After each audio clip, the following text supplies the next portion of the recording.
नमस्कार मंडळी, माझं नाव आहे प्रतीक बोंबटकर आणि आजच्या या फाउंडेशन कोर्समध्ये आपण नवीन चॅप्टर शिकणार आहे। त्या चॅप्टरचं नाव आहे न्यूटन्स लॉज ऑफ मोशन। तर सर्वप्रथम आपण स्टार्ट करूया न्यूटन्स लॉज ऑफ मोशन।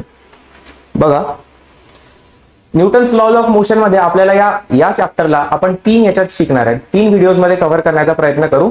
पहिल्या याच्यात राहील Newton's first law of motion, म्हणजे तिथे आपण न्यूटनचा गतिविषयकचा पहिला सिद्धांत शिकूया। सेकंड व्हिडिओ मध्ये Newton second law of motion आणि मोमेंटम ही कन्सेप्ट शिकणार आहे आणि तिसऱ्या याच्यात आपण Newton's third law of motion शिकणार आहे। तर सर्वात पहिले हा चॅप्टर चालू करायच्या आधी आपल्या चॅप्टरचं नाव काय? न्यूटन्स लॉ ऑफ मोशन, न्यूटन्सचे गती विषयक नियम। सगळ्यात पहिले न्यूटन्स लॉ ऑफ मोशन चालू करण्याच्या पहिली आपल्याला माहिती पाहिजे व्हॉट इज फोर्स। फोर्स काय असतं मंडळी?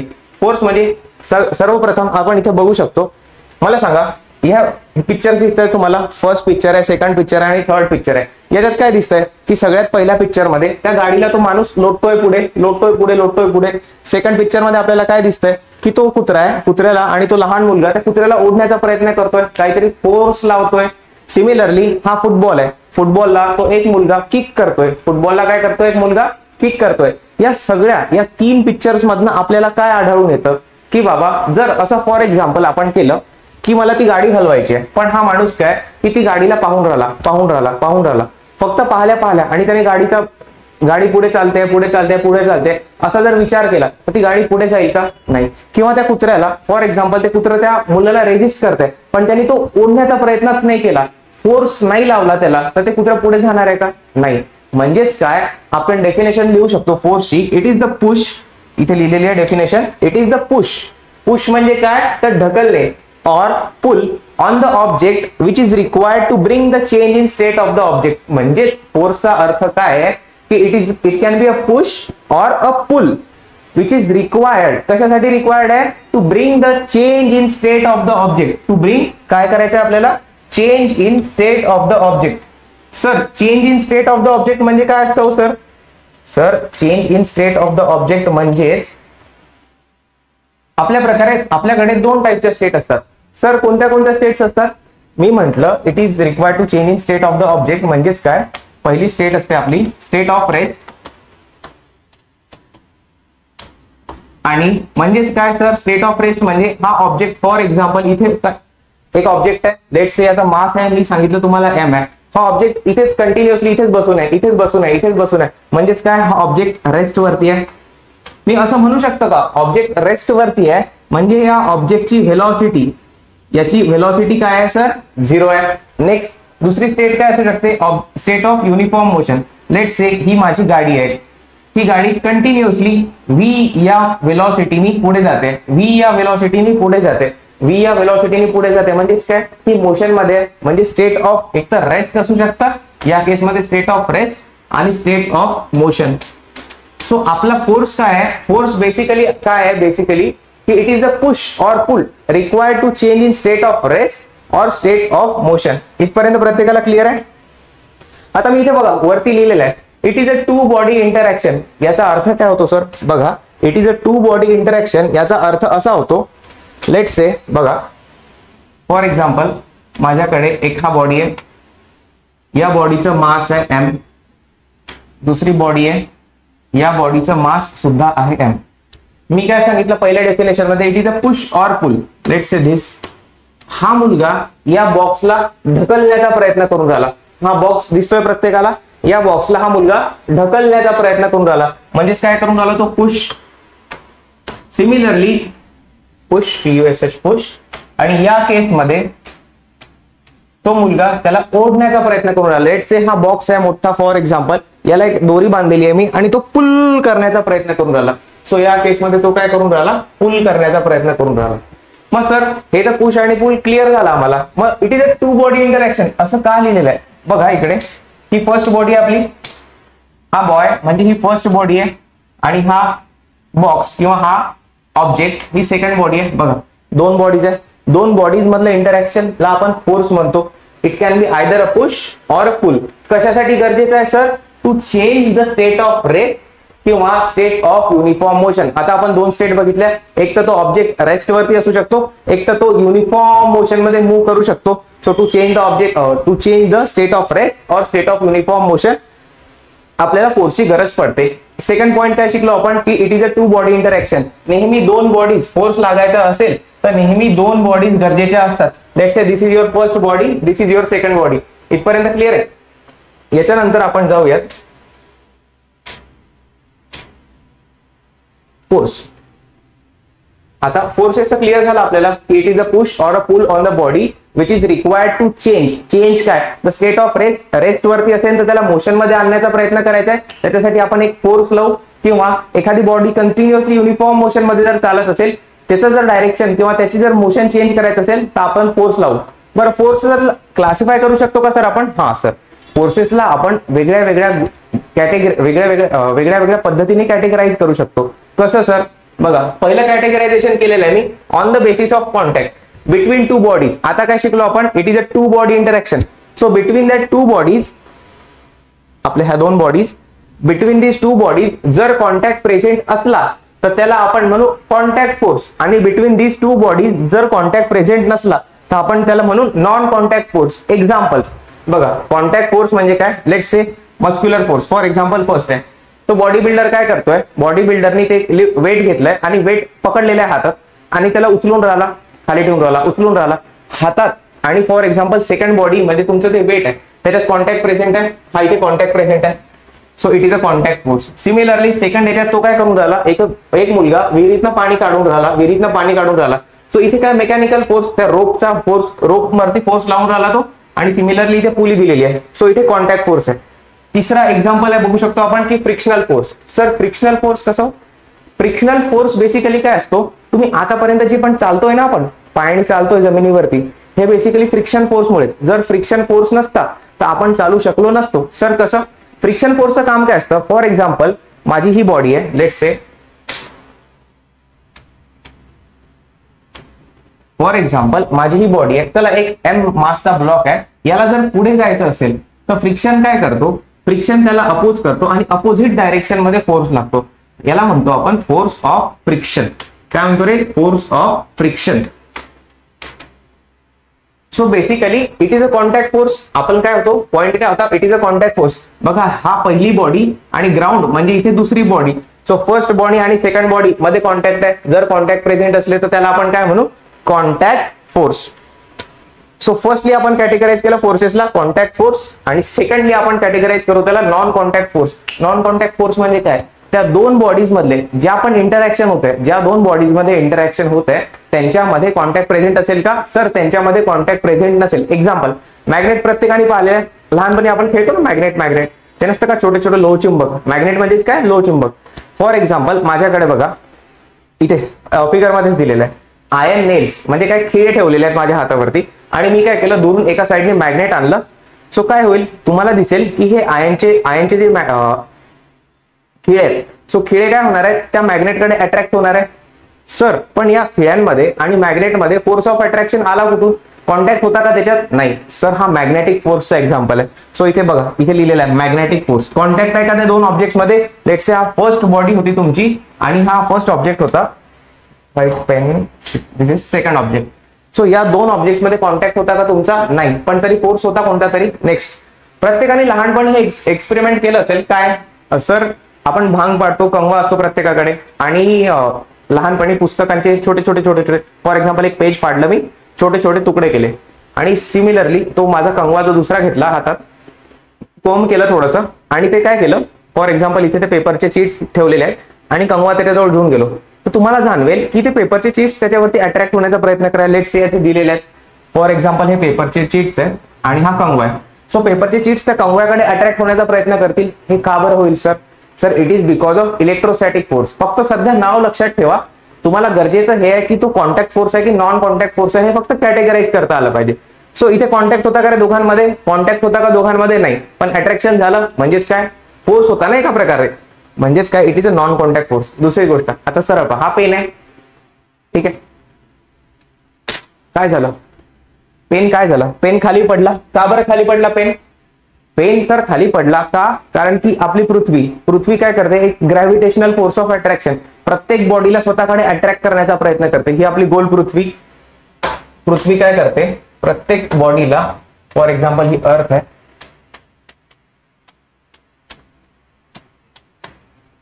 EARTH, अर्थ. प्रत्येक लेट से ही बॉडी आहे एम मासची. सो या एम मास वरती एक फोर्स लागेल F gravitational force of attraction लागेल. सो या दोन बॉडीज मध्ये कॉन्टॅक्ट आहे करे नाही, पण तरी फोर्स लागत आहे, म्हणून हा पण काय एक्झाम्पल झाला एक नॉन कॉन्टॅक्ट फोर्सचा. सो आतापर्यंत आपण फोर्सेसला कॅटेगराइज केलं depending upon the contact present आहे की नाही आहे इनटू कॉन्टॅक्ट फोर्सेस आणि नॉन कॉन्टॅक्ट फोर्सेस. इथपर्यंत प्रत्येकाला क्लिअर झालं असेल. सो आपण याच्यानंतर वळूया फोर्सेसचे आणखी एक प्रकारे कॅटेगराइज करू शकतो, म्हणजेच काय की बॅलन्स फोर्सेस आणि unbalance forces. Sir balance forces आणि अनबॅलन्स फोर्सेस म्हणजे काय असतात बघा. लहानपणी प्रत्येकाने टग ऑफ वॉर म्हणजेच काय रस्सी खेच शाळेमध्ये असतात ना, छोटे छोटे कॉम्पिटिशन्स वगैरे असतात आपल्या. तर रस्सी खेच म्हणजे काय की एक दोरी असते आणि या साईडने लेट से 5-6 जण, त्या साईडने 5-6 जण आणि ओढण्याचा प्रयत्न करतात. ज्याच्याकडे ती रस्सी ओढल्या गेली, ज्याच्याकडे ती रोप ओढल्या गेली ती टीम जिंकते. प्रत्येकाला माहित असेल हा गेम. सो तेच एक्झाम्पल घेतोय आपण इकडे बघा. लेट्स से दिस. याच्यात काय केलंय, एक मिनिट.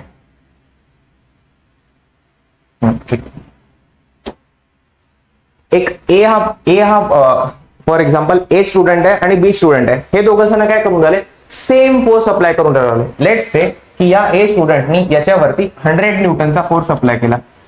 या स्टुडंटनी याच्यावरती 100 न्यूटनचा फोर्स अप्लाय केला. सिमिलरली या सेकंड स्टुडंटनी याच्यावरती पण 100 न्यूटनचा, या रोप वरती 100 न्यूटनचा फोर्स अप्लाय केला. मला सांगा हा पण यासाठी लेट्स से ही रोप आहे, हा याला 100 न्यूटनने ओढून राहिला. सिमिलरली हा याला 100 न्यूटनने ओढून राहिला. तर रोप काय होईल रे, रोप कुठे कोणत्या एका साईडला जाईल का, नाही सर. रोप त्याच ठिकाणी थांबेल. का सर, इकडे पण सेम फोर्स लागत होता, तिकडे पण सेम फोर्स लागत होता. त्या दोन फोर्सेसनी एकामेकाला काय करून टाकलं, कॅन्सल. म्हणजेच काय की नेट ऑब्जेक्ट कुठे राहिला रे, रेस्ट वरती. दुसरं एक्झाम्पल बघा, हे बघा सेम याच्यात दिलेलं आहे. इथे थोडं अनक्लिअर असेल हे इमेज. हा इकडनं 300 न्यूटन लावला फोर्स, म्हणजे काय की इकडनं 3 जण ओढून राहिले. सिमिलरली त्या साईडने पण 3 जण ओढून राहिले, इकडून 3 जण आणि तिकडून 3 जण. रोप कुठे डेव्हिएट होईल का, नाही सर. रोप कुठे डेव्हिएट होणार नाही, कारण इकडनं पण 300 न्यूटनचा फोर्स लागून राहिला, त्याच्या अपोजिट डायरेक्शननी पण 300 न्यूटनचा फोर्स लागून राहिला. पण सेकंड एक्झाम्पल बघा. लेट्स से या केसमध्ये काय आहे, इकडे 3 जण आहेत, 300 न्यूटनचा फोर्स लागून राहिला. इकडे बिचारा एकटा आहे, काय करणार आहे, एकटा आहे बिचारा.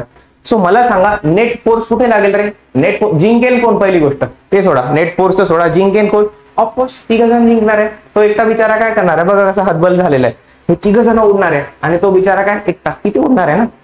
सो अशा केसमध्ये काय होईल की मी असं वाक्य लिहू शकतो का की नेट फोर्स, मी काय लिहू शकतो, the rope will move in the direction of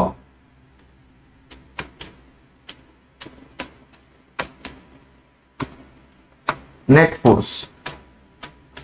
sir net force म्हणजे काय मला सांगा. इकडे 300 न्यूटनचा लागून राहिला, या साईडला त्या सेकंड एक्झाम्पल मध्ये या साईडला लागून राहिला 300 न्यूटनचा फोर्स, या साईडला लागून राहिला 100 न्यूटनचा फोर्स. नेट फोर्स किती राहील रे सर, या केसमध्ये नेट फोर्स राहील आमचा 200 न्यूटन. कुठे, लेफ्ट साईडला, बरोबर आहे, लेफ्ट साईडला 200 न्यूटनचा फोर्स. म्हणजेच काय, नेट रिझल्टंट फोर्स जो आहे, जेव्हा अनबॅलन्स फोर्सेस लागतात एखाद्या बॉडीवरती, जेव्हा हे केस काय फर्स्ट बॅलन्स फोर्सेस. बघा इकडूनही 100 न्यूटनचा लागला, इकडून पण 100 न्यूटनचा लागला, काही फरक पडेल का, नाही. पण हे काय, इकडून 100चा लागला, इकडून 100चा लागला, बॅलन्स्ड आहे, बॉडी रेस्ट वरती आहे. आता इकडून 300चा लागून राहिला आणि इकडून 100चा लागून राहिला, तो ऑफकोर्स बॉडी त्या साईडला जाणार आहे. इकडनं माझ्यावरती 300चा फोर्स लागला, 300 न्यूटनचा फोर्स लागला, सेकंड एक्झाम्पल, आणि इकडनं 100 न्यूटनचा फोर्स लागला. मग काय होईल, बॉडी डेव्हिएट कुठे होईल, ज्या साईडला जास्त फोर्स असेल, ज्या साईडला जास्त फोर्स असेल त्या साईडला बॉडी डेव्हिएट होईल. म्हणजेच काय, अनबॅलन्स फोर्सेस लागून राहिले तेव्हा बॉडी डेव्हिएट होईल. बॅलन्स फोर्सेस मध्ये बॉडी डेव्हिएट होईल का, नाही सर. बॅलन्स फोर्सेस मध्ये बॉडी का नाही डेव्हिएट होणार, कारण सर बॅलन्स फोर्सेस मध्ये एफ नेट, तुमचा एफ नेट म्हणजेच काय, नेट रिझल्टंट फोर्स, या बॉडीवरती लागणारा नेट रिझल्टंट फोर्स किती असणार आहे, 0 असणार आहे. In case of balance forces. In case of unbalance forces जो फोर्स मोठा त्या साईडला बॉडी जाईल. सिंपल एकदम, जो फोर्स मोठा त्या साईडला बॉडी जाईल. नेक्स्ट आपण घेऊया contact forces, balance forces, unbalance forces. अजून एक एक्झाम्पल बघा, अनबॅलन्स फोर्सेसचं आणखी एक एक्झाम्पल बघा. प्रत्येकाने तागडं वजन बघितलं असेल बघा. फॉर एक्झाम्पल माझ्याकडे तागडं वजन आहे, तर अजून लेट्स से असा एक पॅन, त्याचा हा दुसरा पॅन. या पॅन मध्ये मी टाकतो 1 kg. किती टाकतो रे मी? 1 kg. आणि माझा दुसरा जो पॅन आहे त्याच्यात 1 kg मास ठेवलं मी. Let's say this is 1 kg खाली लिहू आपण क्लिअर 1 kg. आणि हा जो दुसरा पॅन आहे याच्यात मी टाकलं सर याच्यात किती टाकू? चला 10 kg टाक. मला सांगा हा तराजू कुठे जास्त, तराजू कोणत्या साईडला झुकेल रे? ऑफकोर्स ज्या साईडला 10 kg आहे त्या साईडला तराजू झुकेल. म्हणजेच काय होईल? हे असं असं काहीतरी होईल. लेट्स असं आहे, हा असं होईल. 1 kg वाला इकडे येईल, 10 kg वाला खाली जाईल. सो लेट्स से 1 kg वाला इकडनं 1 kg वाला, इकडनं 10 kg वाला आहे. तो 10 kg वाला खाली जाईल, 1 kg वाला वरती जाईल. का? कारण अनबॅलन्स फोर्सेस होते. इकडे लागून राहिला त्याचा 1 kg मल्टिप्लाइड mg खाली लागून राहिला. सिमिलरली याचा 10 टाइम्स जास्त लागून राहिला ना याच्यापेक्षा. सो अनबॅलन्स फोर्सेस आहे या केसमध्ये, राईट? Unbalance forces. सेकंड आणखी एक एक्झाम्पल घेऊ शकतो आपण याचा. प्रत्येकाने रॉकेट बघितलं असेल, rocket. So for example rocket, Chandrayaan सारखं चंद्रावर जाणारा रॉकेट बघा, हे आपलं रॉकेट आहे. रॉकेट काय करतं की रॉकेटमध्ये असतो फ्यूल. फ्यूलचं होतं कंबशन, आणि कंबशन करून तो काय करतो? गॅसेस प्रोपेल करतो खाली, गॅसेस प्रोपेल करतो खाली. आणि for example me just example घेतोय की नेट फोर्स हे प्रोपल्जननी भेटला आपल्याला किती रे? सर आपल्याला भेटला 1000 न्यूटन एवढा फोर्स वरती. ठीक आहे, प्रोपेल करेल ना ते, वरती जायचंय त्याला. दुसरी गोष्ट काय होणार आहे इथे? सर ग्रॅव्हिटेशनल फोर्स आताच शिकलो आपण. ग्रॅव्हिटेशनल फोर्स, अर्थ त्याला स्वतःकडून दूर जाऊ देणार नाही, अर्थ त्याला खाली ओढण्याचा प्रयत्न करणार आहे, तो फोर्स पण असेल. लेट्स से तो फोर्स आहे माझा या रॉकेट वरती लागणारा 100 न्यूटन. हे जस्ट एक्झाम्पल घेतोय आपण. वरती लागून राहिला 1000 न्यूटन, खाली लागून राहिला 100 न्यूटन. मला सांगा, आपण इकडे करू INDI. चला इंडियाचं रॉकेट आहे आपलं INDI. नेट फोर्स किती लागून राहिला रे या केसमध्ये? सर वरती लागून राहिला 1000, खाली लागून राहिला 100. म्हणजे मी असं म्हणू शकतो का, लेट्स से हे रॉकेट आहे छोटंसं माझं, या रॉकेट वरती नेट फोर्स लागून राहिला 900 न्यूटन. आणि सर तो 900 न्यूटन फोर्स लागून राहिला वरती. म्हणजेच काय? अनबॅलन्स फोर्सेस आहे. अनबॅलन्स फोर्सेस मध्ये नेट फोर्स लागतो, आणि नेट फोर्स सध्या कुठे लागून राहिला? वरती. ही गोष्ट प्रत्येकाला क्लिअर आहे. सो अनबॅलन्स फोर्सेस मध्ये ऑब्जेक्टचं मोशन होणार आहे. बॅलन्स फोर्सेस लागले तर ऑब्जेक्ट जिथेच्या तिथेच राहील. नेक्स्ट बघूया आपण. हे नोट म्हणून 3 पॉइंट दिलेले आहे. सगळ्यात पहिला पॉइंट काय म्हणतो? If several forces are applied on the object in the same direction, a force equal to their addition acts on that object. या पॉइंटचा अर्थ काय बघा, याला आपण थोडं साईडला घेऊया.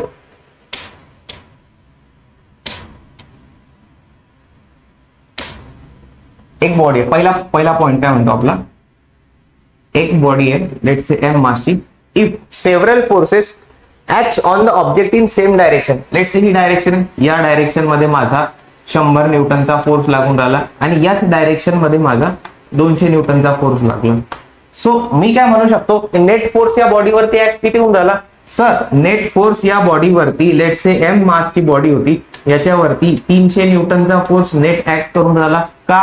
कारण सर हे दोघं सेम डायरेक्शन मध्ये होते, 100 न्यूटन आणि 200 न्यूटन. सो ऍड अप होऊन काय झालं? 300 न्यूटनचा नेट फोर्स लागून राहिला. कुठे? इकडे लेफ्ट साइडला लागून राहिला. सो नेट फोर्स किती ऍड अप होऊन जातील सरळ सरळ. जर दोन फोर्सेस सेम डायरेक्शन मध्ये लागत असतील, a force equals to their addition 100 + 200 300 acts on that object. ही गोष्ट क्लिअर आहे. So this was the first point. Note मधला आपला हा फर्स्ट पॉइंट झाला. सेकंड पॉइंट काय म्हणतो की if 2 forces are applied on the object in opposite direction, जर 2 फोर्सेस लागत असतील बॉडीवरती, कुठे? अपोजिट डायरेक्शन मध्ये, एक लेफ्ट वरती लागून राहिला तर एक राईट वरती. For example to each other, a force equal to their difference acts on the object. म्हणजे काय सर? लेट्स से की ही ऑब्जेक्ट आहे, या ऑब्जेक्ट वरती सर इकडे लागून राहिला 100 न्यूटनचा फोर्स, आणि इकडे लागून राहिला 300 न्यूटनचा फोर्स. किती रे? 300 न्यूटन. सो जास्त कोण आहे याच्यापैकी? पहिले मला सांगा. सर 300 न्यूटन ऑफकोर्स जास्त असणार आहे 100 न्यूटन पेक्षा. मग जर असं केस असेल, अपोजिट डायरेक्शन मध्ये 2 वेगळ्या मॅग्नेट्यूडचे फोर्स लागून राहिले असतील, तर त्या केसमध्ये आपण काय म्हणू? The force equal to difference acts on the object. म्हणजे इथे नेट फोर्स किती लागेल? समजा जर मी ही बॉडी जर खाली काढली, सो नेट फोर्स किती लागेल? टुवर्ड्स द राईट आपला लागेल 200 न्यूटनचा फोर्स. टुवर्ड्स द राईट लागेल 200 न्यूटनचा force. This was our second point, की जर दोन डिफरंट मॅग्निट्यूडचे फोर्सेस डिफरंट डायरेक्शन मध्ये लागत असतील तर नेट फोर्स किती लागत असेल त्याच्यावरती त्या दोघांचा डिफरन्स जो मोठा असेल. फॉर एक्झाम्पल इकडे 300 न्यूटनचा फोर्स मोठा आहे, तर बॉडीची मुवमेंट कोणत्या डायरेक्शनला होईल, त्याच डायरेक्शनला होईल ज्या डायरेक्शनला नेट फोर्स असेल. कोणत्या डायरेक्शनला होईल, ज्या डायरेक्शनला तुमचा नेट फोर्स असेल त्याच डायरेक्शनला बॉडीची मुवमेंट होईल. Next point, a force is expressed in magnitude and direction आणि it is a vector quantity. आतापर्यंत काय म्हणजे काय सर, फोर्स बघा एक वेक्टर क्वांटिटी आहे, हे तुम्हाला फक्त एवढं लक्षात ठेवायचं आहे की force it is a vector quantity. Vector क्वांटिटीला एक असतं मॅग्निट्यूड आणि दुसरी गोष्ट असते डायरेक्शन. हे बघा या केस मध्ये इथे दिलेलं आहे, थोडं मोठं करू आपण. लेट्स से हा बॉक्स आहे, या बॉक्स वरती आपण हाताने एक फोर्स लावून राहिलो, फोर्स बरोबर आहे. सो इथे दिलेलं आहे 10 न्यूटन. सो 10 न्यूटन म्हणजे काय, त्याचं मॅग्निट्यूड आहे 10 न्यूटन, 20 न्यूटन, 30 न्यूटन मॅग्निट्यूड आहे. आकडा येतो इन शॉर्ट, किती वाढून किती लागून राहिला बाबा फोर्स ते म्हणजे त्याचा मॅग्निट्यूड. आणि दुसरी गोष्ट आहे डायरेक्शन, तो त्याच्या लेफ्ट साईडला लागून राहिला की तो त्याच्या राईट साईडला लागून राहिला, वरती लागून राहिला की खालती लागून राहिला, याच्यात बघू शकता. हा पॉइंट ऑफ ऍप्लिकेशन आहे. इथे फोर्स लागला आपला या डायरेक्शनला लागला म्हणून ही इकडे डायरेक्शन दिलेली आहे आणि मॅग्निट्यूड त्याचं किती झालं, हे magnitude of the force 10 Newton. म्हणजे मी याला सोप्या भाषेत असं लिहू शकतो का, की जर माझा ऑब्जेक्ट असेल, बघा लक्ष द्या थोडं,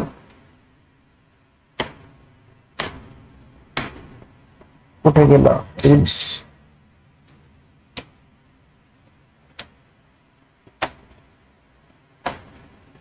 ठीक आहे, हा माझा ऑब्जेक्ट आहे. या ऑब्जेक्ट वरती मी आता फोर्स लावतो.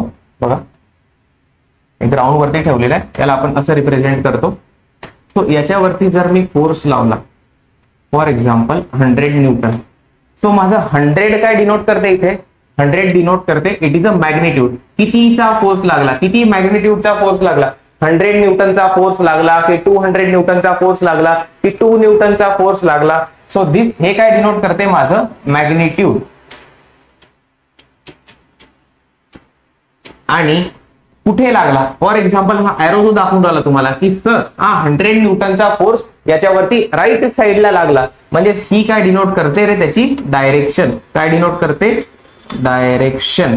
100 न्यूटनचा फोर्स राईट साईडला लागला आणि जिथे लागला तो फोर्स, ज्या पॉइंट वरती तो फोर्स लागला त्या पॉइंटला म्हणतो आपण त्याचा पॉइंट ऑफ ऍप्लिकेशन. त्या पॉइंटला आपण म्हणतो त्याचा पॉइंट ऑफ ऍप्लिकेशन. सो इथपर्यंत क्लिअर आहे. आतापर्यंत आपण काय काय शिकलो, sir force it is a push और pull on the object. It is a push और pull, it is can be a push और पुल ऑन द ऑब्जेक्ट. कशासाठी गरजेचा आहे फोर्स, त्या ऑब्जेक्टची स्टेट ऑफ रेस्ट असेल किंवा स्टेट ऑफ युनिफॉर्म मोशन असेल ती चेंज करायची असेल आपल्याला, त्याकरिता आपल्याला काय लागतो, फोर्स लागतो. फोर्सचे आपण टाइप्स पण बघितले, फोर्सला कॅटेगराइज केलं सर कॉन्टॅक्ट फोर्सेस मध्ये आणि नॉन कॉन्टॅक्ट फोर्सेस मध्ये आपण कॅटेगराइज केलं होतं फोर्सेसला. कॉन्टॅक्ट फोर्सेस, जस्ट सेकंड, हा कॉन्टॅक्ट फोर्सेस आणि नॉन कॉन्टॅक्ट फोर्सेस मध्ये जर कॉन्टॅक्ट प्रेझेंट आहे, here the force act through the direct contact of the object लिहिलेलं आहे. जर कॉन्टॅक्ट प्रेझेंट आहे तर त्याला आपण कॉन्टॅक्ट फोर्सेस म्हणू. जर कॉन्टॅक्ट प्रेझेंट नाहीये तर आपण त्याला नॉन कॉन्टॅक्ट फोर्सेस म्हणू. Example of contact forces, muscular force, mechanical force, frictional force, असे आणखी एक्झाम्पल्स असू शकतात. हे फक्त 3 एक्झाम्पल्स दिले आम्ही. नॉन कॉन्टॅक्ट फोर्स म्हणजे काय, मॅग्नेटिक फोर्स. एक्झाम्पल काय की तिथे मॅग्नेटिक फोर्स आहे, इलेक्ट्रोस्टॅटिक फोर्स आहे, ग्रॅव्हिटेशनल फोर्स आहे. ग्रॅव्हिटेशनल फोर्स अर्थ, हा पेनचं एक्झाम्पल दिलं होतं मी तुम्हाला. So here the force acts without direct contact between the objects. या दोन ऑब्जेक्ट्स मध्ये कॉन्टॅक्ट असतो का, तर नाही. तर नेक्स्ट इज बॅलन्स फोर्सेस आणि अनबॅलन्स फोर्सेस. बॅलन्स फोर्सेस म्हणजे काय की जर तुमचे forces acting on the object हे बॅलन्स्ड असतील, म्हणजे काय नेट फोर्स तुमचा येईल 0, त्या केसमध्ये आपण काय म्हणू, बॅलन्स फोर्सेस. आणि सेकंड केस काय, अनबॅलन्स फोर्सेस म्हणजे काय, तुमचा net force acting on the object किती नॉट इक्वल्स टू 0 येईल, त्या केसमध्ये म्हणू आपण त्याला अनबॅलन्स फोर्सेस. आणि हे 3 इम्पॉर्टंट पॉइंट्स पाहिले होते. आपण आणखी पाहिलं होतं की force is a vector quantity. Vector quantity म्हणजे काय, त्याला असेल एक मॅग्निट्यूड आणि त्याला असेल एक डायरेक्शन. बरोबर आहे. डायरेक्शन म्हणजे it can act upwards, downwards, लेफ्टला असू दे, राईटला असू दे, असा कोणत्या पण एका डायरेक्शन मध्ये जो लागत असेल फोर्स आणि त्याला काहीतरी पर्टिक्युलर मॅग्निट्यूड असेल. लेट्स से इथे 100 न्यूटनचा घेतलाय मी, 200 न्यूटनचा घेऊ शकतो, 300 न्यूटनचा घेऊ शकतो, अशा प्रकारे. नेक्स्ट बघूयात आपण फोर्स झाला. आता एक इम्पॉर्टंट क्वांटिटी म्हटल्यापेक्षा एक इम्पॉर्टंट टर्म आहे इनर्शिया. इनर्शिया आपल्याला शिकायचं आहे. इनर्शिया म्हणजे काय? चला मला एक एक्झाम्पल देऊ द्या तुम्हाला फक्त. सकाळी 5 वाजता उठायचंय तुम्हाला. तर उद्या शाळा आहे, सकाळी 7 वाजता शाळा आहे. आईने 5 वाजताच उठवलं. असं होणार आहे का रे की आईने उठवल्याबरोबर लगेच ब्रश केला, सगळे नित्यकर्म केले आपले आणि तुम्ही लगेच शाळेसाठी रेडी, 6 वाजता रेडी मुलगा, असं होणार आहे का? नाही. असं होतं का कधी? नाही. सर आईने उठवलं की मग डोळे चोळू, उठून उभं राहू, मग ब्रश करू, ह्या हळूहळू क्रिया होतात. एकदम तुमची स्टेट, तुम्ही ज्या स्टेटमध्ये होते, उठवल्याबरोबर लगेच ताडपणे उठून बसणार आहे का? ब्रश तोंडात घेणार आहे का? नाही. सो या केसमध्ये काय की तुम्ही तुमची जी स्टेट आहे ती चेंज करण्यासाठी रेजिस्ट करून राहिले. स्टेट म्हणजे काय? झोपेतून झोपलेली स्टेट आहे ती एकदम चेंज होऊ शकते का? झोपलेला आहे बाबा, आईने उठवलं, लगेच ताडपणे पोरगा उठून बसला, शक्य नाही. सो ही जी टेंडन्सी आहे, तुम्ही काय करता, तुमची स्टेट रेजिस्ट करण्याचा प्रयत्न करता. आईने झोपू दिलं 5 मिनिटं तर अजून बरं आहे ना, बरं आहे की नाही? सो ही जी स्टेट रेजिस्ट करण्याची जी टेंडन्सी असते, त्या टेंडन्सीला आपण फिजिक्समध्ये काय म्हणतो? इनर्शिया. फक्त एकदा डेफिनेशन पाहू आणि मग एक्झाम्पल घेऊ काय आहे. So the tendency of the object to resist म्हणजे काय? अपोज करायचे. Change in state, that is state of rest किंवा state of uniform motion is called as inertia. डेफिनेशनला थोडं बाजूला राहू द्या, म्हणजेच काय आहे समजून घ्या. मला सांगा बघा, for example inertia, in short मला जर सांगायचं इनर्शिया म्हणजे काय की तो जर ऑब्जेक्ट रेस्टवरती असेल तर त्याला आवडेल काय? मला कोणी हलवलं पाहिजे का? नाही, मी रेस्टवरतीच राहण्याचा प्रयत्न करतो. किंवा तो जर ऑब्जेक्ट युनिफॉर्म मोशन मध्ये असेल, लेट्स से फॉर एक्झाम्पल हा ऑब्जेक्ट रेस्टवरती आहे, त्याच्यावरती फोर्स कोणताच ऍक्ट करून नाही राहिला, नेट एक्सटर्नल फोर्स याच्यावरती कोणीच फोर्स लावून नाही राहिला, चुपचाप बिचारा तिथल्या तिथे बसलेला आहे, रेस्टवरती आहे. सो रेस्टवरती आहे. किंवा दुसरा ऑब्जेक्ट, लेट्स से आपली BMW पकडा, मर्सिडीज पकडा, एक कोणती तरी तुम्हाला आवडणारी गाडी, ही माझी गाडी, ठीक आहे. ही गाडी जर कॉन्स्टंट युनिफॉर्म व्हेलॉसिटीनी मूव्ह होऊन राहिली, तर यांना स्वतःची स्टेट चेंज करायला जी टेंडन्सी आहे, फॉर एक्झाम्पल याला रेस्ट मध्ये राहायचंय, याला युनिफॉर्म मोशन एक्सटर्नल फोर्स लागून नाही राहिला, याला युनिफॉर्म मोशन मध्येच जायचंय, कंटिन्यू युनिफॉर्म मोशन मध्ये जायचंय. तर या टेंडन्सीला म्हणू आपण काय? इनर्शिया. या टेंडन्सीला आपण म्हणू काय? इनर्शिया. म्हणजेच काय सर? हे बघा एक्झाम्पल बघा, let's say um black colour, ठीक आहे, हा एम ऑब्जेक्ट आहे आणि हा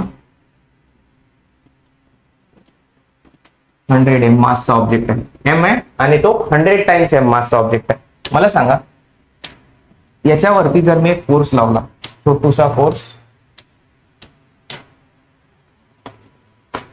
एक रामू काका आहेत, रामू काका याच्यावरती फोर्स लावून राहिले, छोटासा आहे, रामू काकांनी फोर्स लावला, लेट्स से F1. आता काय झालं, रामू काकांनी फॉर एक्झाम्पल त्या ब्लॉक वरती फोर्स लावला F1, तो ब्लॉक मूव्ह झाला, काही प्रॉब्लेम नाही. आता काय झालं, रामू काका तसेच आले आणि या ब्लॉक 100M वरती फोर्स लावण्याचा प्रयत्न करून राहिले, लावून राहिले फोर्स, पण तो ब्लॉक हलूनच नाही राहिला. रामू काका काय करून राहिले, फोर्स कंटिन्युअसली लावण्याचा प्रयत्न करून राहिले, पण तो ब्लॉक हलेल का? नाही. का बरं? सर इथे ब्लॉकचं मास होतं mkg, तिथे ब्लॉकचं मास होतं 100 टाइम्स m. म्हणजेच काय की मला या ऑब्जेक्टची स्टेट चेंज करण्यासाठी कमी फोर्स लावायला लागत आहे. सो या ऑब्जेक्टची स्टेट चेंज करायसाठी मला जास्त फोर्स लावावा लागणार आहे. इथे रामू काकाने मग 4-5 वर्कर्सला काम करत होते, 4-5 वर्कर्स, त्या वर्कर्सला बोलावलं आणि चला मला मदत करा. सो आता या केसमध्ये काय, 4-5 जण मिळून तो ब्लॉकला डिस्प्लेस करतील, या पोझिशन वरून तो ब्लॉक झाला इकडे.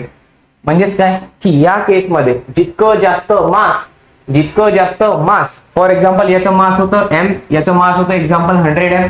सो जितकं जास्त मास तितका त्या बॉडीचा जास्त इनर्शिया. मी असं लिहू शकतो का मग, इनर्शिया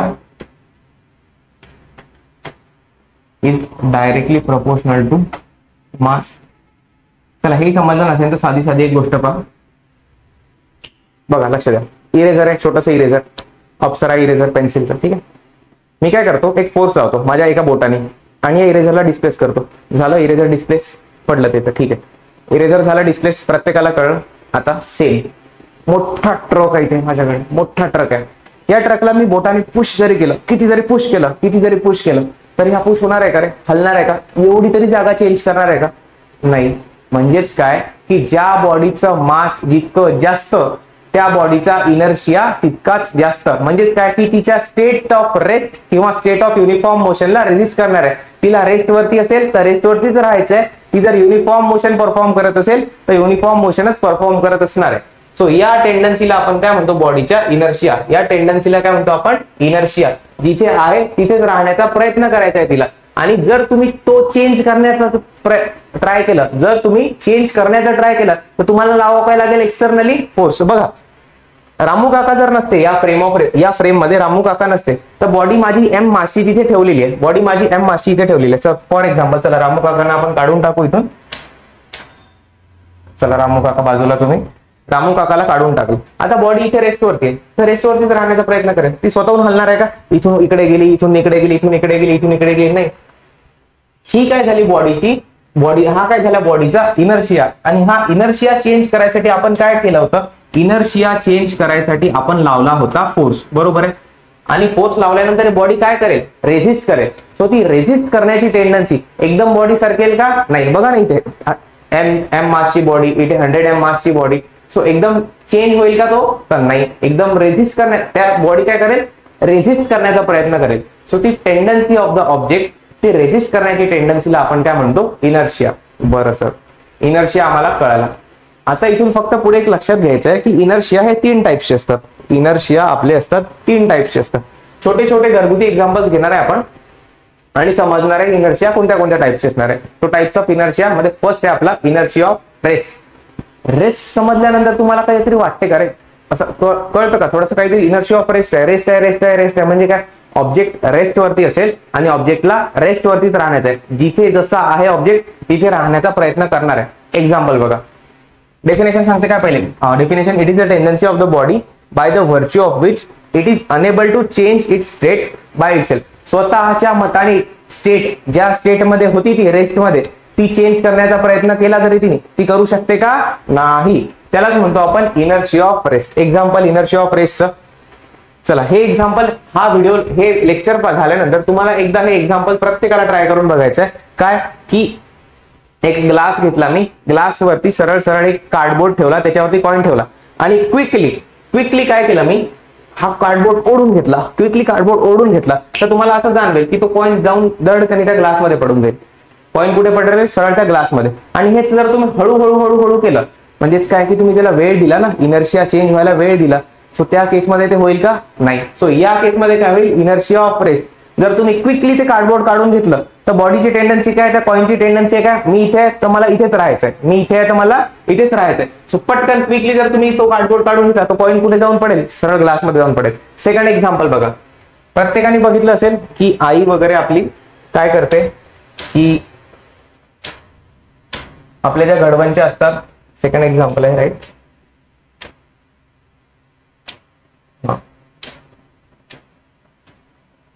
घडवणच्या वगैरे असतात, त्याच्यात धूळ झाली की काय करते? बाहेर नेते, बाजीवर किंवा कुठेतरी अशी दोरीवरती टांगते आणि मोठ्या एका काडीने त्याला मारण्याचा प्रयत्न करते, जोरात. असं का? आणि तुम्हाला हे पण कळते की त्याच्यानं मग धूळ बाहेर निघते. It is an example of inertia of rest. म्हणजेच काय?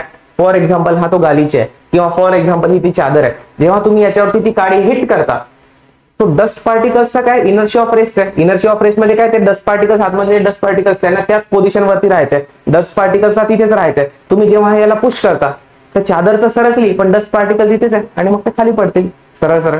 म्हणजेच काय? की डस्ट पार्टिकल्सला समजलं का? डस्ट पार्टिकल्सला काय करायचं होतं? रेस्ट वरतीच राहायचं होतं. आणि तुमची चादर जसा तुम्ही क्विकली हिट केलं त्या काडीने, काय होईल? की चादर सरकून डस्ट पार्टिकल्स तिथेच राहतील. म्हणजेच हा काय झाला? Inertia of rest. Next example बघूया आपण इनर्शिया ऑफ रेस्टचं. बघा हा एक छानसा व्हिडिओ दिलेला आहे. एक मिनिट, याला इथे सेंटरला घेऊ आपण. बघा या केसमध्ये काय होतंय की त्या मशीननी त्या झाडाला, एकदा बघून घ्या फक्त व्हिडिओ, ठीक आहे. मशीन काय करते? आता माझ्याकडे लक्ष द्या. ती मशीन त्या झाडाला टाईट पॅक पकडते आणि हलवते. अशाने काय झालं? सगळे फ्रुट्स खाली पडले. म्हणजेच काय? कसं काय सिम्पली फॉर एक्झाम्पल हे फ्रूट होतं आणि ही ती ब्रांच होती ज्याला ते फ्रूट कनेक्टेड होतं. आता मी झाड हलवलं फ्रूटचा काय इनर्शिया ऑफ रेस्ट आहे, त्याला ज्या पोझिशनला आहे त्या पोझिशनलाच राहण्याचा प्रयत्न करायचा आहे, ज्या पोझिशनला आहे त्या पोझिशनलाच राहण्याचा प्रयत्न आहे. मी झाड हलवलं, अशात काय झालं की झाड हलवलं त्याचा कॉन्टॅक्ट तुटला आणि फळ खाली पडलं सरळ. झाड हलवून झालं. ऑब्जेक्ट काय, तुमचा ऑब्जेक्ट काय होता, ऍपल. फॉर एक्झाम्पल इथे ऍपल आहे, फ्रूट आहे, तर ते फ्रूट खाली पडून जाईल. त्याला रेस्टवरतीच राहायचं होतं, त्याला स्टिम्युलस भेटला का काय हलायचा नाही. सो या केसमध्ये काय तुमचा इनर्शिया ऑफ रेस्टवरती होता ऑब्जेक्ट, त्याला रेस्टवरतीच राहायचंय. ते ब्रांच समोर चालली गेली, कॉन्टॅक्ट तुटून गेला आणि ग्रॅव्हिटीमुळे तो खाली पडला नंतर. पण नेक्स्ट बघूया आपण एक्झाम्पल. ठीक आहे. So this was inertia of rest, first example, second example आणि थर्ड एक्झाम्पल बघितलं. आता इनर्शिया ऑफ मोशन फर्स्ट शिकला आपण, इनर्शिया ऑफ रेस्ट. सेकंड आहे इनर्शिया ऑफ मोशन. डेफिनेशन काय म्हणते, the property of the body by the virtue of which it is unable to change its direction of motion by itself. म्हणजे काय, प्रत्येकाने बसमध्ये travel केलेलं आहे, बरोबर आहे, बसमध्ये ट्रॅव्हल केलेलं आहे सर. फॉर एक्झाम्पल ही बस आहे, कुठे गेली आपली बस, ही बस आहे, या बसमध्ये सगळेजण पॅसेंजर बसलेले आहेत. बरं, आणि काय झालं, ही व्ही या व्हेलॉसिटीनी काहीतरी व्ही नॉट इक्वल्स टू 0 म्हणजे काय काहीतरी व्हेलॉसिटीनी मूव्ह करत होती. सडनली काय झालं, सडनली झालं असं की यांनी मारले ब्रेक. तुम्ही असे बसलेला होता सीट वरती, फॉर एक्झाम्पल ही सीट, ड्रायव्हरनी मारला ब्रेक. ब्रेक मारल्याबरोबर काय झालं की तुमची लोअर बॉडी, फॉर एक्झाम्पल हा बसचा सरफेस आहे, लोअर बॉडी आणि तुमची जी लोअर बॉडी जी होती, लोअर बॉडी जी बसच्या कॉन्टॅक्ट मध्ये होती ती एका सेकंदात रेस्टवर येऊन गेली. ब्रेक मारल्यानंतर आफ्टर ब्रेकिंग लोअर बॉडी तुमची, एक लोअर बॉडी ही ज्या बसच्या कॉन्टॅक्ट मध्ये जो सरफेस होता तो रेस्टवर येऊन गेला. आणि तुमची अप्पर बॉडी काय, अप्पर बॉडीला माहित होतं मला स्ट्रेट मोशन मध्ये जायचंय, मला स्ट्रेट लाईन मोशन परफॉर्म करायचंय, मला एकदम मी मोशन मध्ये खालची बॉडी थांबून गेली. अशा याच्यात काय भेटतो तुम्हाला, एक जर्क भेटतो. सरळ तुम्ही असे होणार आहे, सर तोंडावर आदळलो होतं ना, बरेचदा होतं आपल्यासोबत की एखाद्या वेळेस पकडलेलं नसतं, अचानक काहीतरी स्पीड ब्रेकर येतो किंवा गाडीमध्ये येते, ड्रायव्हर ब्रेक मारतो आणि आपण समोर जाऊन आदळतो. सो हा जो जर्क भेटला आपल्याला, हा कशामुळे भेटला रे, हा भेटला आपल्याला इनर्शिया ऑफ मोशन मुळे. माझ्या अप्पर बॉडीचा इनर्शिया काय होता, मला मोशन मध्ये कंटिन्यू मोशन मध्ये राहायचंय. माझी लोअर बॉडी काय, जी कॉन्टॅक्ट मध्ये होती बसच्या, ती लगेच रेस्टवर राहील ब्रेक मारल्यानंतर आणि मी काय होईल, समोर जाईल, मला एक जर्क बसेल. तो म्हणजे काय एक्झाम्पल तुमचा इनर्शिया ऑफ मोशन. नेक्स्ट आहे तिसरा इनर्शिया, त्याला म्हणतो आपण inertia of direction. Sir inertia of direction म्हणजेच काय, आतापर्यंत आपण शिकलो इनर्शिया ऑफ रेस्ट म्हणजे बॉडीला रेस्टवरती राहायचं आहे तर रेस्टवरतीच राहील. सेकंड आहे इनर्शिया ऑफ मोशन, बॉडी जर मोशन मध्ये कंटिन्यू करत असेल तर तिला कंटिन्यू त्या मोशन मध्ये राहण्याची टेंडन्सी आहे तिची. थर्ड आहे इनर्शिया ऑफ डायरेक्शन. आता बघा फॉर एक्झाम्पल हा बस ड्रायव्हर आहे लेट्स से, आणि एक स्टीप टर्न आला, तर तुम्हाला हे जाणवतं का रे, चला मी बस चालवून राहिलो, फॉर एक्झाम्पल बस चालवताना एक चांगला स्टीप टर्न आला जोरात आणि माझी स्पीड आहे थोडी जास्त आणि मी टर्न घेतलं, तर टर्न घेतल्यानंतर मी लगेच या साईडला ओढल्या जाणार आहे ना, असं मला असं काहीतरी फील होईल की मी या साईडला ओढल्या जातो. किंवा या साईडला जर टर्न आला, फॉर एक्झाम्पल राईट साईडला टर्न आला, तर मी त्याच्या अपोजिट डायरेक्शन मध्ये ओढण्यात येईल.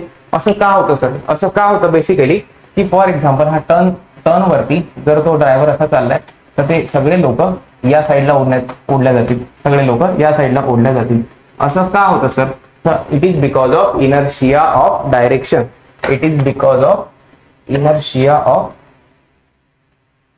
हा टर्न होता तुमचा inertia of direction.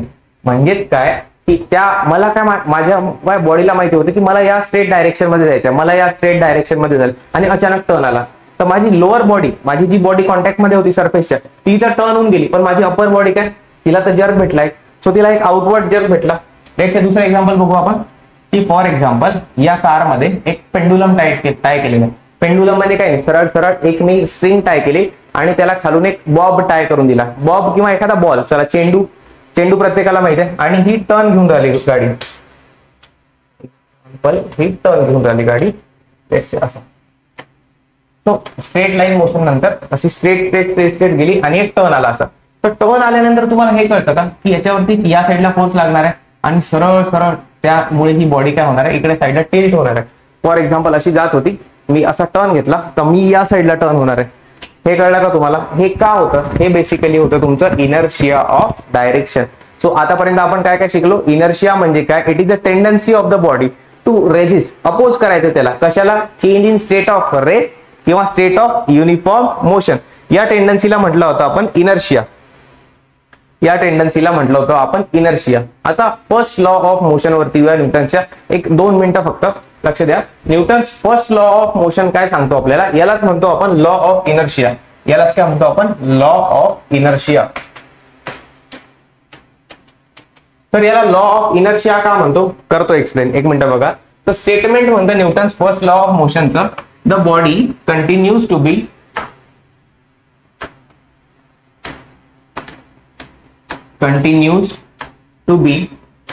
in state of rest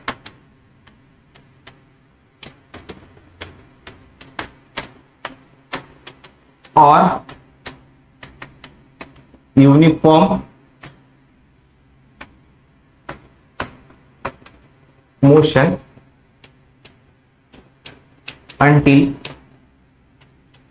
acted by an external unbalanced until acted upon by an external. हा शब्द खूप इम्पॉर्टंट आहे. अनबॅलन्स्ड सांगतो तुम्हाला नंतर. फोर्स. हे तुमचं काय आहे? स्टेटमेंट आहे. कशाचं? Newton's first law of motion. यालाच आणखी काय म्हणतो आपण? Law of inertia.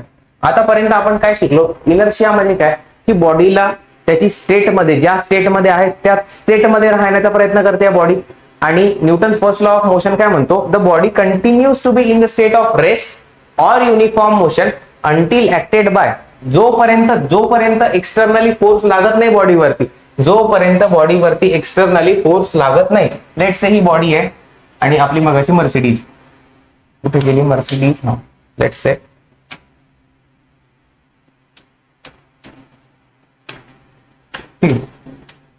So he body होती तुमची रेस्ट वरती. मला सांगा, जोपर्यंत याच्यावरती फोर्स लागत नाही, तोपर्यंत ही बॉडी त्या स्टेटमध्ये राहण्याचा प्रयत्न करणार आहे. जोपर्यंत याच्यावरती लेट्स से ही व्ही या व्हेलॉसिटीनी, कॉन्स्टंट व्हेलॉसिटीनी मूव्ह करत होती, जोपर्यंत याच्यावरती एक्सटर्नल फोर्स लागणार नाही. म्हणजेच काय? एक तर मी ऍक्सेलरेट करेल गाडीला, तर गाडी जोरात आणखी पळेल. किंवा जर मी ब्रेक मारला म्हणजेच काय? डी ऍक्सेलरेट केली गाडीला, ब्रेक मारला म्हणजे स्टॉप करण्याचा प्रयत्न करून राहिला ना, एक एक्सटर्नल अपोजिंग फोर्स लावला मी. सो जोपर्यंत एक्सटर्नल अपोजिंग फोर्स लागत नाही तुम्हाला, तोपर्यंत body continues to be in the state of rest किंवा स्टेट ऑफ युनिफॉर्म मोशन. याला म्हणतो आपण, या लॉ ऑफ मोशनला म्हणतो आपण Newton's first law of motion. So clear झाला Newton's first law of motion. Newton's first law of motion काय म्हणतो? The body continues to be in the state of rest. ती रेस्ट वरती असेल तर तिला रेस्ट वरतीच राहायचा प्रयत्न करणार आहे, किंवा जर ती मोशन मध्ये असेल युनिफॉर्म मोशन मध्ये, ती युनिफॉर्म मोशन मध्येच राहण्याचा प्रयत्न करणार आहे. अंटिल अँड अनलेस, केव्हापर्यंत असं होईल? जोपर्यंत त्याच्यावरती एक्सटर्नल अनबॅलन्स फोर्स. सर इथे शब्द अनबॅलन्स का वापरलेला आहे? मला सांगा, बॅलन्स फोर्सेस जर लागले, मग असे एक्झाम्पल बघितलं होतं आपण टग ऑफ वॉर रस्सी खेच मध्ये, इकडनं 100 न्यूटनचा फोर्स लावला, इकडनं 100 न्यूटनचा फोर्स लावला, बॅलन्स फोर्सेस लागले, तर नेट फोर्स किती येतो रे? नेट फोर्स येतो 0. मग बॅलन्स फोर्सेस लागले तर नेट फोर्स 0 येतो. या केसमध्ये आपल्याला काय लागणार आहे? नेट फोर्स 0 आला म्हणजे काही होऊन राहिला का त्याच्यावरती? नाही होऊन राहिलं. सो या केसमध्ये आपल्याला कोणते लागणार आहे? Unbalance force. सो या लॉ ऑफ मोशनला म्हणतो आपण Newton's first law of motion किंवा लॉ ऑफ इनर्शिया. सो ही इथपर्यंत क्लिअर आहे. याच्या पुढच्या व्हिडिओमध्ये आपण पाहणार आहे मोमेंटम आणि Newton second law of motion. चालेल, ठीक आहे. नेक्स्ट व्हिडिओमध्ये कंटिन्यू करूया. धन्यवाद.